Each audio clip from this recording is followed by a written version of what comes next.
네, 반갑습니다. 지난주까지 그 반야신경에 대해서 우리가 공부를 해봤습니다. 이 반야신경이 생각보다 이게 좀 간단치가 않죠. 근데 이제 주제는 명확합니다.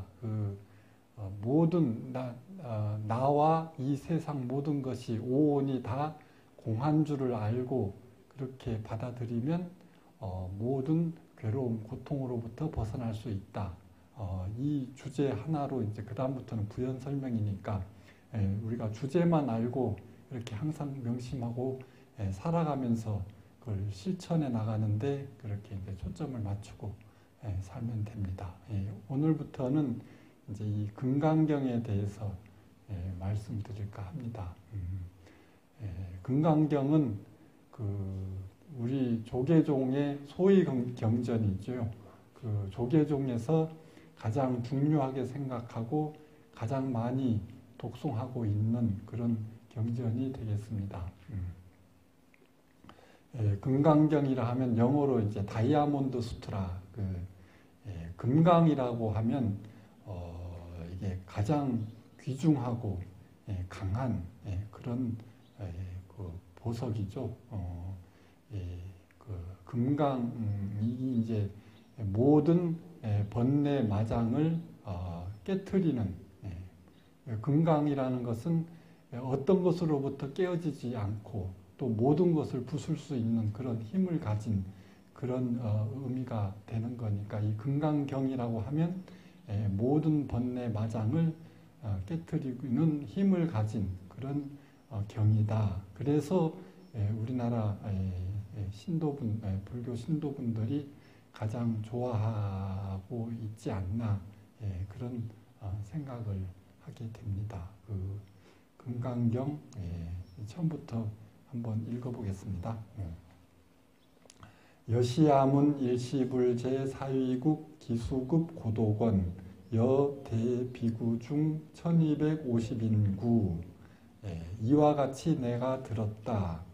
여시아문 일시불제 사위국 기수급 고도권 어느 때 부처님께서 사위국에 있는 기수급 고도권이라는 정사, 기원정사죠. 한자로 말하면 기원정사는 이제 많이 우리가 친숙한 이름인데 기원정사에서 큰 비구 1250인과 함께 계셨다. 이 큰 비구라고 하면 도를 성취한 그런 수행을 성취하신 그런 수행자를 이야기를 하죠.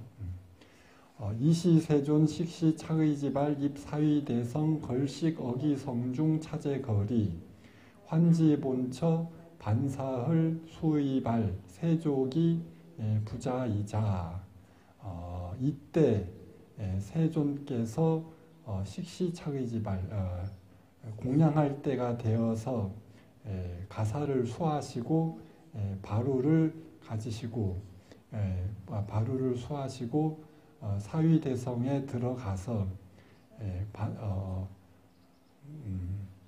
걸식 어기 성중 차제거리 성중에 들어가서 차례대로 탁발을 하셨다. 차제거리 이제 순서대로 차례대로 이렇게 7집을 항상 다니셨다고 그래요. 그래서 7집을 다녀도 양이 뭐 많은 건 상관없지만 적을 때도 이제 그대로 이제 돌아오셨다. 오늘은 이렇게 좀 사람들이 이렇게 좀 먹을 게 부족하고 가난하구나 이런 걸 느끼셨겠죠.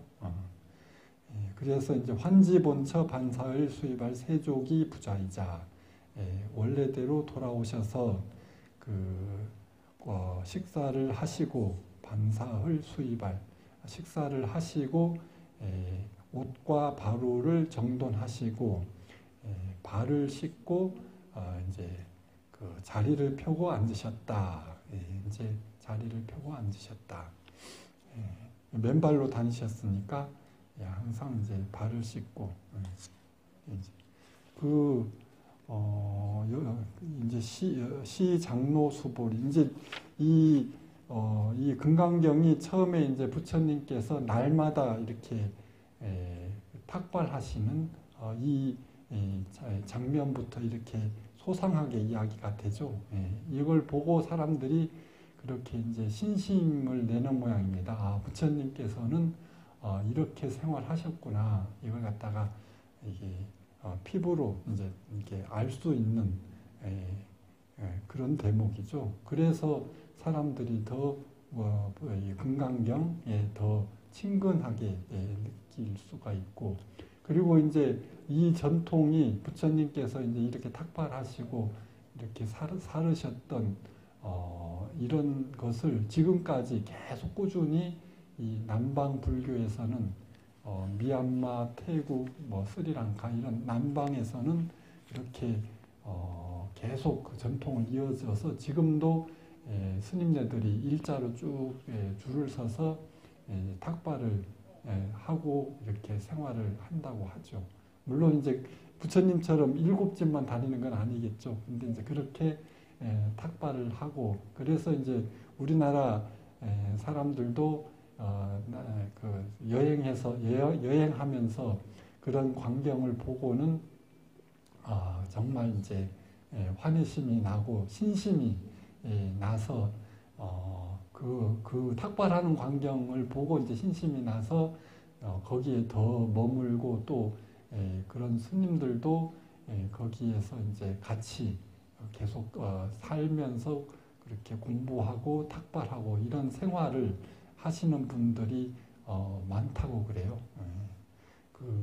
그만큼 이제 부처님과 하면서 부처님도 이렇게 하셨구나 이런 이제 생각이 자연스럽게 나오겠죠. 근데 이제 이게 전통 문화인데 이거는 우리나라는 탁발을 이제 금지하고 있죠. 그게 그렇게 이제 나라마다 다 지역마다 나라마다 전통이라는 게 있으니까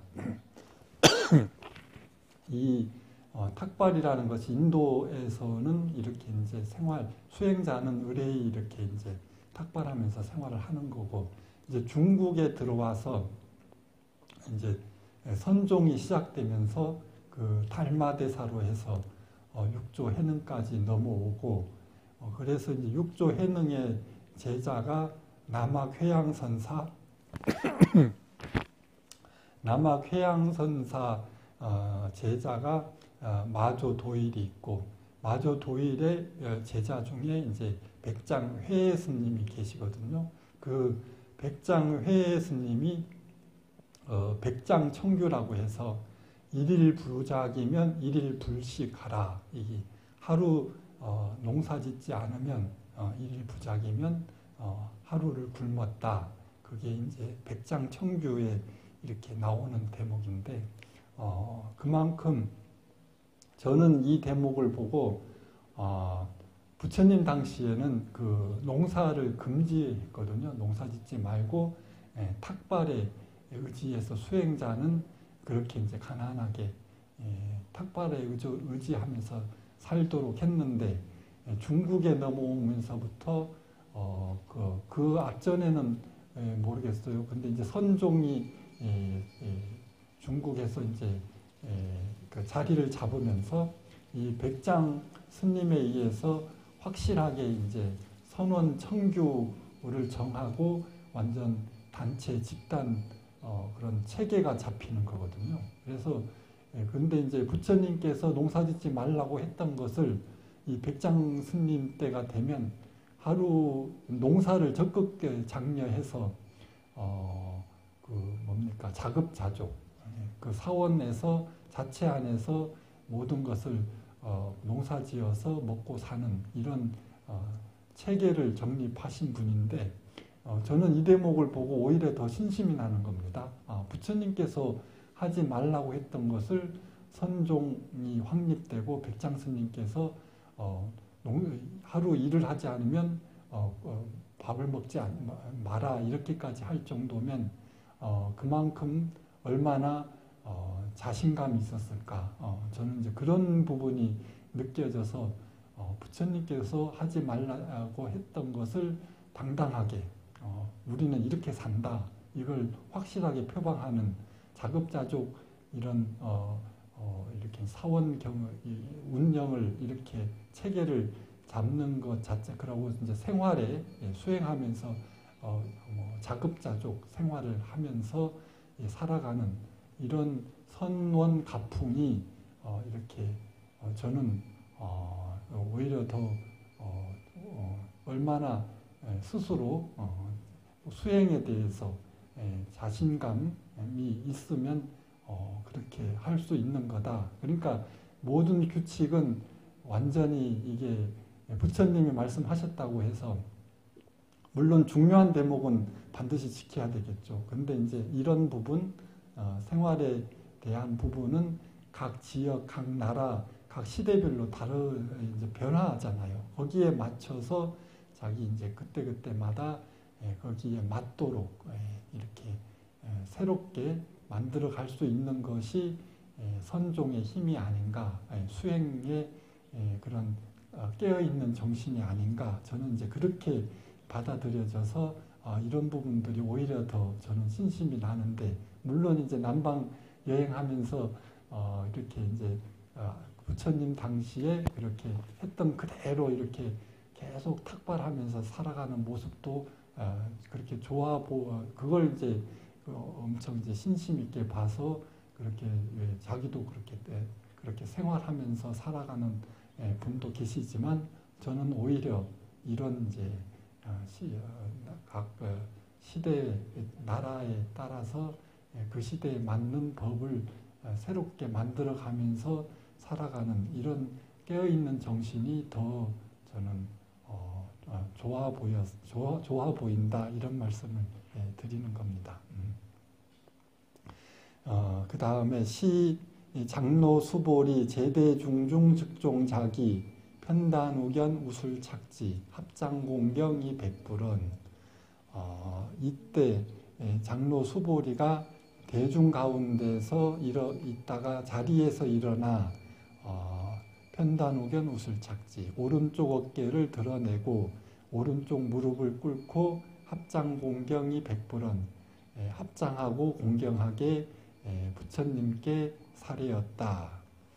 희유세존 열애 선호념 제보살 선부촉 제보살, 참으로 희유하십니다. 이게 이제 부처님이 이제 탁발하시고 돌아오셔서 공양하시고 이렇게 자리에 앉는, 이게 날마다 있는 부처님의 일상인데 매일처럼 이렇게 생활을 하셨겠죠. 근데 이 광경을 보고 수보리가 희유하십니다. 이게 왜 그랬을까? 이것도 참 재밌는, 아주 의미가 있다고 할 수가 있죠. 아니, 부처님께서는 날마다 그렇게 생활을 하시는데 왜 수보리는 그 광경을 보고 희유하십니다, 이렇게 이야기를 했을까? 이게 이제 금강경에 아주 이제 그런 의미를 담고 있다. 누구는 이제 이것을 역사적으로 이렇게 풀이하는 사람도 있어요. 이제 부처님 당시에는 그렇게 살아왔고 이 전통이 이어지다가 이제 아쇼카 대왕이라고 이제 들어봤죠. 아쇼카 대왕이 부처님 돌아가시고 한 300년 후에 이게 이제 왕위에 있으면서 인도를 통일하고 이제 그때부터 이제 불교를 적극적으로 이제 지원을 하죠. 그래서 각 사찰마다 그전에는 그렇게 이제 탁발하고 가난하게 살던 것을 아쇼카 대왕 때 적극적으로 지원을 하면서 각 사찰마다 이제 큰 땅을 하사를 하고, 그래서 이제 경제가 풍족해지니까 그때부터 이제 이 탁발 전통이 사라졌다고 그래요. 그래서 이제 그때부터 오히려 더 이제 수행 정신, 부처님의 이 수행 정신이 많이 퇴락해서 그때가 이제 부파불교 시대인데 서로 이제 뭐 부처님 어떤 가르친 내용을 가지고 서로 이게 옳다, 이런 말씀을 하셨다고 서로 이제 막 뭐 논쟁을 하고 사니까 이제 부처님 당시에 그런 수행 정신이 많이 퇴색됐다고 보고 이제 이 대승 불교가 이제 출현을 하는 거거든요. 그래서 이제 이 금강경이 그런 부분을 이게 그 이제 아쇼카 대왕 때부터 그렇게 이제 사원 경제가 풍족해지면서 탁발 그런 문화도 사라지고 그래서 이제 수행 정신이 퇴색된 걸 이제 금강경에 이렇게 지적하면서 부처님 당시에 이런 순수한 수행 정신, 가난하게 살면서 청빈하게 살면서 그런 탁발하고 살았던 그것을 강조하기 위해서 이런 희유세존 이렇게 그렇게 이제 금강경이 시작한다 이렇게 이야기하기도 하고. 근데 저는 이제 그런 이제 역사적인 것도 이제 그렇게 알고 들어가면 참 좋죠. 근데 저는 이제 참선 수행 입장에서 보면 이게 이제 수보리가 그 부처님의 일상사를 항상 그렇게 생활하시는 걸 보고 희유세존이 이렇게 찬탄한 것은 저는 이게 부처님의 일상생활 하나하나 자체가 다 이제 수행 일념 그 생활 하나하나가 다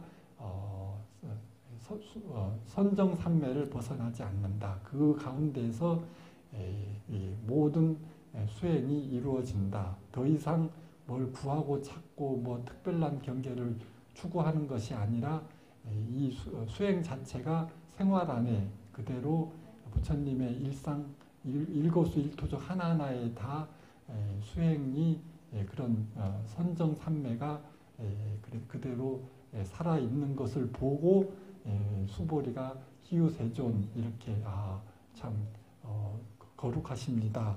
뭐 이렇게 찬탄한 것이 아닌가 이렇게 이제 이야기도 합니다. 저는 이제 참선하는 입장에서 오히려 이렇게 받아들이는 것이 더 이제 우리한테 더 도움이 되지 않나 저는 이제 그렇게 생각을 합니다. 그 희유세존 열애 선호념 제보살 선부촉 제보살 참으로 희유하십니다. 부처님 열애께서는 모든 보살들을 잘 보살펴 주시고 선부촉 제보살 가르침대로 잘 실천하도록 격려하여 주십니다. 이 부촉이라는 것이 격려하여 주신다 이런 뜻입니다. 세존 선남자 선여인 발 안욕 따라 삼약 삼보리심 은화주 운하 항복 기심 세존이시여 선남자 선여인 발 안욕 따라 삼약 삼보리심 더없이 높고 올바른 그런 깨달음을 얻고자 하는 마음을 일으킨 선남자 선여인들은 이게 발 안욕 따라 삼약 삼보리심 그러니까 깨달음을 얻으려는 마음을 낸 그런 수행에서 깨달음을 얻고자 하는 사람은 응운하주 운하항복기심 응당 어떻게 머무르고 이제 머무른다는 것은 어떻게 살아가고 항복기심 어떻게 그 마음을 항복받아야 합니까? 항복이라는 것은 이제 어떻게 마음을 다스려야 합니까? 어떻게 살아가고 어떻게 마음을 다스려야 되나? 이렇게 이제 질문을 하는 건데 이게 우리가 이제 가장 중요한 부분이죠. 우리가 이제 수행하려는 마음을 가지고 막상 이렇게 살아가는 데 있어서 우리가 어떻게 그 마음을 어떻게 살아가고 어떻게 그 마음을 다스리면서 살아가야 되나? 이거는 우리 현재 이제 그 당시에 이제 이 수보리가 부처님께 질문하셨듯이 이것은 우리한테 다 누구나한테 다 반드시 필요한 가장 중요한 질문이잖아요. 이 부분에 대한 답을 스스로 이제 찾아야 되는 건데 여기에 대해서 부처님께서 이제 불안 선제 선제 수보리 여여소설 열애 선오념 제보살 선부촉 제보살 부처님께서 말씀하시되 선제 선제다 잘 물었다 수보리야 여여소설 그대의 말과 같이 그대가 이야기한 것과 같이 열애는 선오념 제보살 선부촉 제보살 모든 보살들을 잘 보살펴 주시고 그렇게 이제 잘 실천하도록 잘 격려하여 주신다. 여금제청 당위여설 너는 자세히 들어라. 내가 이제 그대를 위하여 마땅히 설하리라. 당위여설. 이제 이 대목이 이제 나옵니다. 선남자 선여인 발 안욕 따라 삼약 삼보리심 여시주 여시항복기심 선남자 선여인 그러니까 깨달음을 얻고자 그런 마음을 일으킨 선남자 선여인은 응당 이와 같이 머물고 이와 같이 마음을 다스려야 할 것이니라. 그 다음 이제 유연세존 원효영문 세존이시여 기쁜 마음으로 듣겠습니다. 원효영문 이제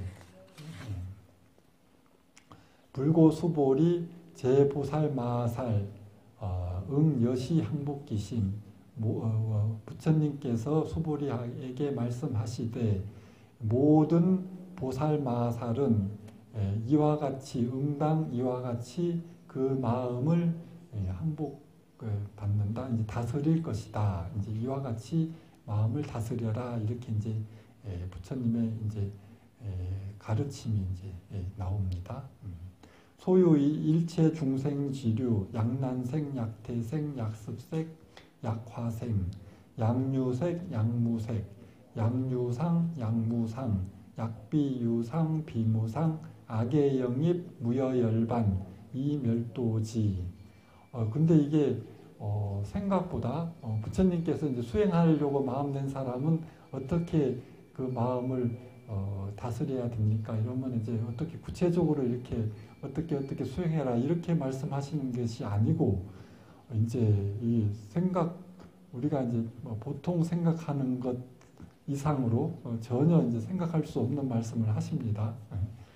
소유 일체 중생지류 모든 중생들 일체 중생지류 모든 중생들 이제 그게 이제 약난생 약태생 이렇게 나오죠. 테란스파 알로 태어나는 중생 태 이게 이제 탯줄 그리고 이제 물가에서 그리고 화생 화에서 태어나고 그리고 모양이 있고 모양이 없는 중생 생각이 있거나 생각도 없는 중생 아니면 생각이 있는 것도 아니고 없는 것도 아닌 이런 모든 중생들을 악의 영에 무여열반 때가 모두 다 이 무여열반 번뇌가 사라진 그런 열반에 들게 하여 이 멸도지 제도하겠다는 마음을 내야 된다. 이게 이제 엄청나죠.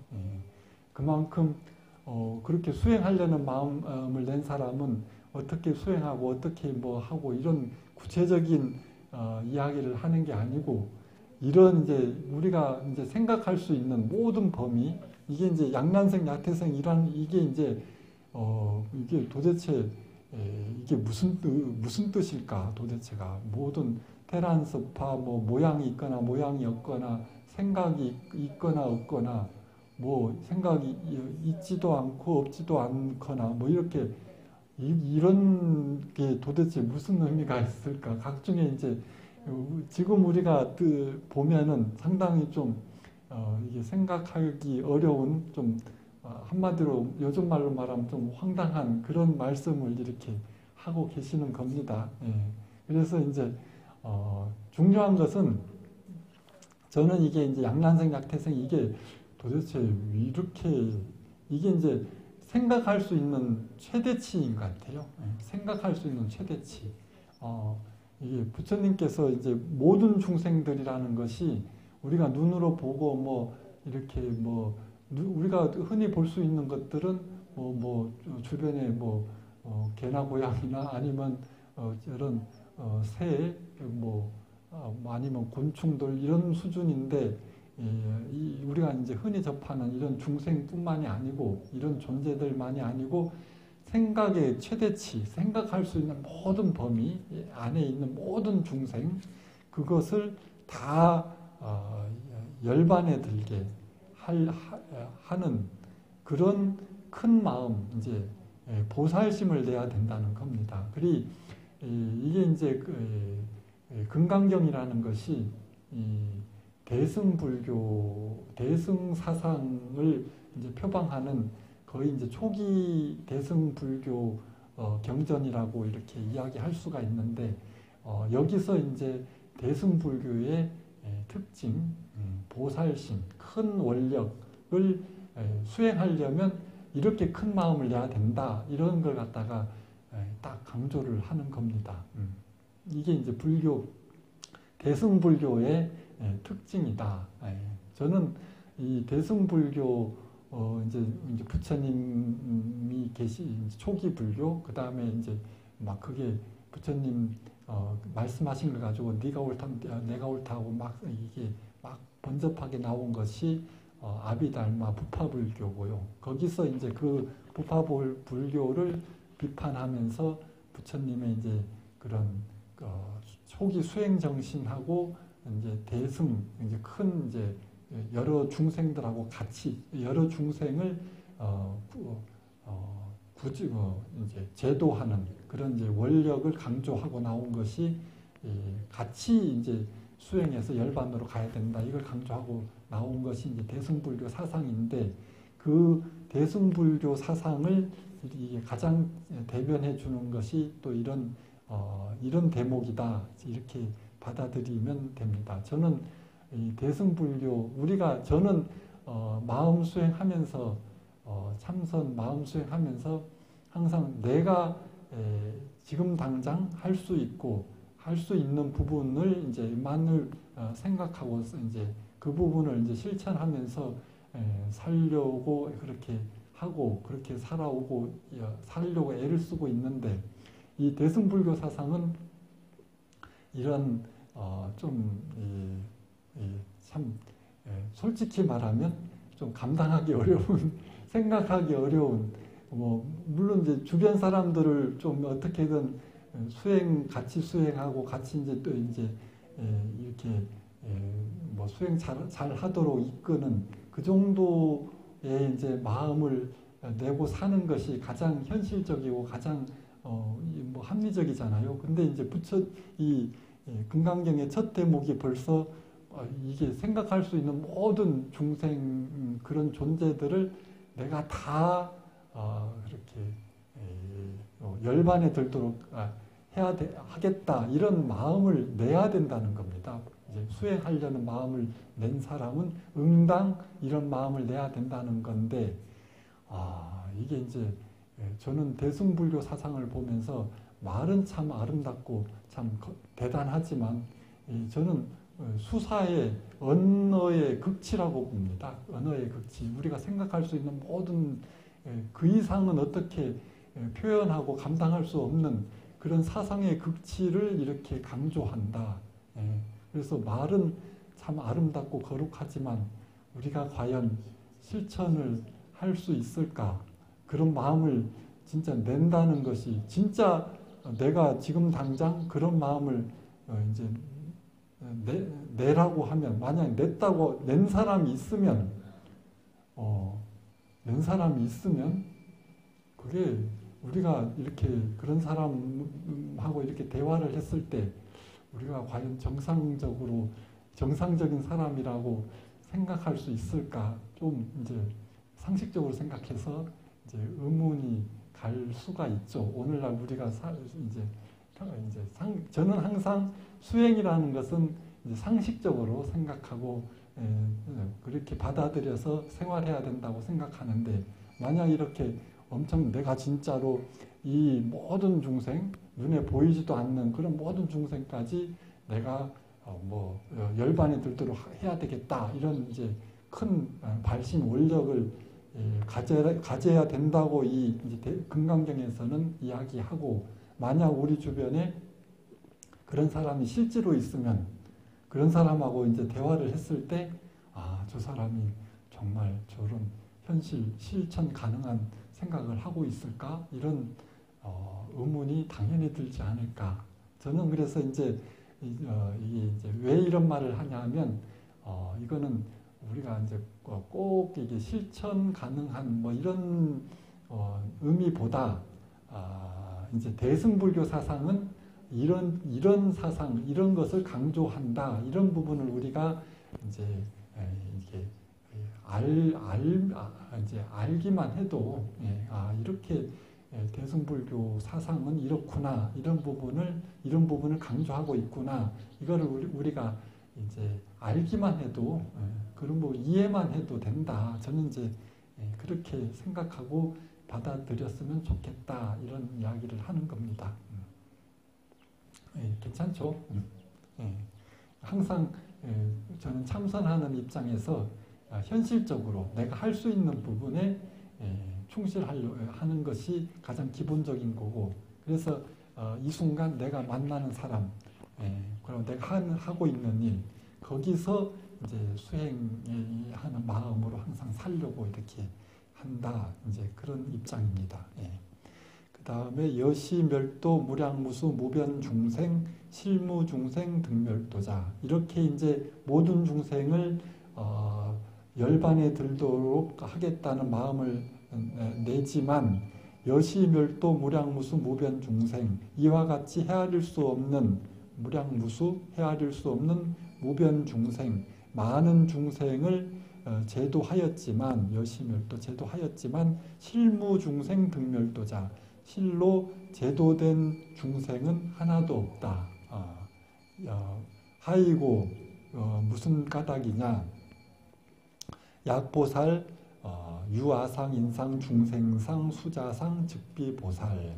이제 여기까지가 가장 이제 중요한 금강경을 금강경의 사상을 대변하는 가장 중요한 대목이라고 할 수 있습니다. 항상 반야신경도 그렇고 이 금강경도 그렇고 항상 이 앞부분에 그 경 전체의 대표적인 사상이 다 들어있죠. 그래서 무슨 까닭이냐? 만약 보살이 아상, 인상, 중생상, 수자상 있으면 더 이상 보살이 아니니라. 이 대목이 모든 중생을 제도하겠다는 그런 원력을, 그런 마음을 내야 되지만, 또 그렇게 실제로 제도하였지만 또 실무중생 등멸도자, 실제로 제도된 중생은 하나도 없다. 이렇게 이제 마음을 먹고 살아야 된다. 그게 이제 또 아상, 이제 인상, 중생상, 수자상이 없으면, 그러니까 저는 이제 이 대목을 이제 좀 이해를 잘 해야 되는 것이, 저는 이제 이 대목을 어떻게 받아들이냐 하면, 이제 수행하려는 사람, 약보살, 수행하려는 사람이 나라는 생각, 너라는 생각, 이제 중생이라는 것은 이제 요즘 말로 하는 우리라는 이제 집단 의식이죠. 집단 의식. 요즘 뭡니까? 이게 집단 이기주의, 이런 게 우리 편이면 뭐든지 다 좋게 받아들이고 남의 편은 무조건 반대하고 공격하고, 이런 집단 의식이 점점 더 강해지는 것 같은데, 중생상이라는 것은 우리라는 생각, 중생 우리 편의 이익을 가지고 그렇게 다투는 그 다음에 수자상이라는 것은 그런 마음이 이제 계속 지속되길 바라는 거죠. 나의 존재, 이런 것들, 이게 이제 계속 누구나 다 이게 이제 영원하리라는 것이 뭐냐 하면, 뭐 영원한 게 어디 있습니까? 근데 계속 지속되길 바라는 마음은 누구나 있잖아요. 이렇게 이제 지속되길 바라는 마음이 수자상이 아닌가, 저는 이제 그렇게 받아들이고 있고, 그리고 실제로 이 아상인상, 나라는 생각, 너라는 생각, 중생이라는 생각, 그런 것들이 또 계속되는 걸 갖다가 고집하는 그런 마음이 실제로 없으면, 그런 마음이 없으면 이게 이제 모든 이 세계 전체가 다 그대로가 완전하죠. 그죠?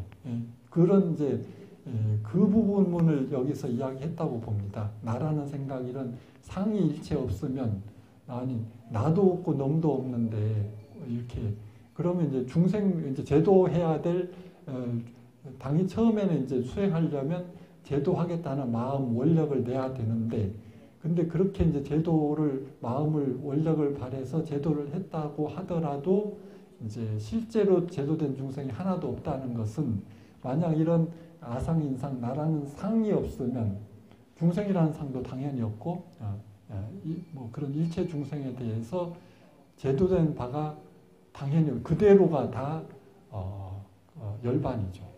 그렇게 받아들이면 무리가 없지 않나. 그런 우리가 일체상을 떠나서 살아가면 이 세계는 그대로 온전하다. 그렇기 때문에 제도해야 될 중생도 없다. 그대로가 완전한 세계가 되지 않. 그게 이제 열반의 세계. 그 부분을 이렇게 강조하지 않았나, 저는 이제 그렇게 생각을 합니다. 그래서 모든 일체 중생을 다 열반에 들도록 제도하겠다는 그런 마음을 내야 되는데, 그렇게 또 제도를 하였지만 실무중생 등열도자, 실제로 제도된 중생은 하나도 없다. 이 말 뜻이, 내가 일체 상을 내지 않고 살아가게 되면 그대로가 제도된 중생이 있을 수가 없죠. 그렇게 이제 받아들이면 되지 않나. 이 부분은 우리가 이제 참선할 때 화두를 이제 이것저것 자기 마음에 맺히는 걸 들게 되는데, 이런 부분도 이제 화두로 받아들이면 좋습니다. 아니, 부처님께서 수행하려는 사람은 그렇게 이제 모든 중생을 다 제도해야 된다는 그런 원력을 내라고 하는데 그게 가능한가? 근데 또 여기서는 또 실제로 그런 마음을 먹고 제도를 하였지만 실제로 제도된 중생은 하나도 없다. 이게 이제 아이러니잖아요. 이게 앞에서 하락했다가 또 실제로 된 건 없다고 이렇게 완전 전면 부정하고, 이런 것이 다 이제 억지로 이해하려고 하지 말고, 저는 이렇게 설명하지만 이거를 이제 그것도 일리는 있다 이렇게 이제 하지만 억지로 이해하려고 할 필요가 없고, 이런 부분은 자기 마음 속에 이제 부처님이 이렇게 말씀하셨는데 이게 현실 가능한 소린가? 아니면 또 제도하려는 원력을 내야 된다고 강조해놓고 또 뒤에 가서는 또 실제로 제도된 건 하나도 없다. 이렇게 되면 앞뒤가 전혀 막 안 맞잖아요. 이런 부분을 어떻게 받아들여야 되나, 이렇게 이제 그런 의심을, 경전을 읽으면서 그런 의심을 가슴 속에 딱 품으면서 살아가는 겁니다. 그게 살아가면서, 항상 살아가면서 부처님이 금강경에 이 대목을 가장 처음에 중점적으로 말씀하셨는데 그 본 뜻이 무엇인가, 이런 것을 항상 가슴에 새기면서 살다 보면 조금씩 어느 순간 살아가면서 그게 부처님이 그렇게 말씀하신 게 이런 뜻이 아닌가, 이런 뜻이 아닌가, 이렇게 스스로 답을 찾아가는 겁니다. 저는 이제 이렇게 받아들였거든요. 그런데 이제 사람마다 금강경의 그 대목은 나는 이렇게 살면서 이렇게 느껴진다, 이렇게 이제 그런 답을 찾아가면서 살아가는 것이 바르게 수행하는 길이 아닌가, 저는 그렇게 생각을 합니다. 오늘 여기까지 하겠습니다.